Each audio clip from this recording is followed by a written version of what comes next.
Hi everyone, Joe here from the Innovation Beehive, and we are continuing our conversation about creative problem solving. Today we're going to talk about idea generating. Now let's be clear, this is where many people start when it comes to creativity, particularly in a business context. They go straight to ideas.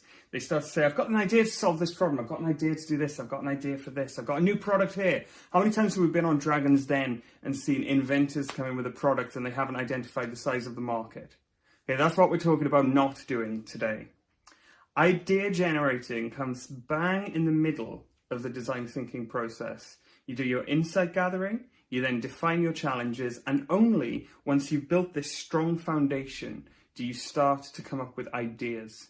Now, the whole process end to end is creativity, but it uses different aspects of our brain function. It uses different behaviors, different skills, different tools. All of this is creativity, but ideation is where it might look a little bit like the kind of brainstorms that you've been in the past.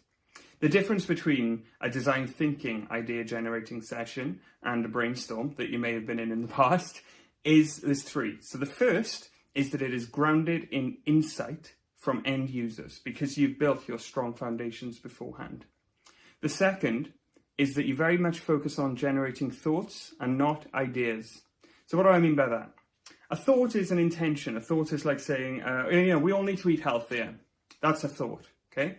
An idea would be to say, I am going to get up at 7 a.m. every morning and eat 3 pieces of fruit and drink a litre of water because I know that that means that I will be setting myself up for a healthy eating day. That's an idea. Specific, actionable, there's something tangible that I can do. I can take that away and I can run with it. I could give it to you and you could do that.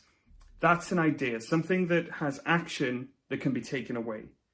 Now, most brainstorms that I've been in, at least, that haven't followed the design thinking process, come up with concepts and thoughts like, oh, well, we need to eat healthier. That won't solve the problem. You won't be able to do anything with it. And there's a very good chance that you'll forget what you were meaning a few weeks later when you come back to look at your notes.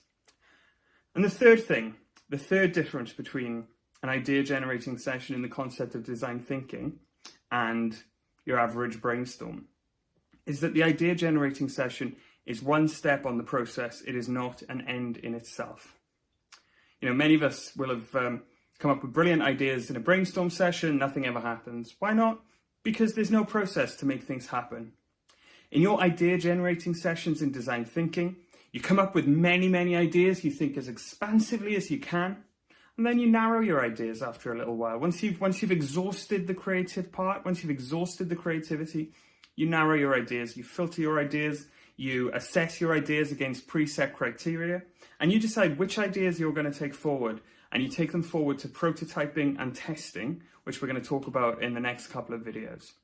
So if you want to know more about idea generating and the creative process, check out our online course, Creative Problem Solving. There's a link to it in the description, and find us on Twitter. We're on all the social platforms. We're on Twitter, Facebook, LinkedIn, Instagram. Check us out there, and be sure to check out the previous videos. Look at the insight one, look at the define one. Really important to give yourself that foundation so that you're able to come up with brilliant ideas when you get to the idea generating stage. Thanks everyone. Have a great rest of the day.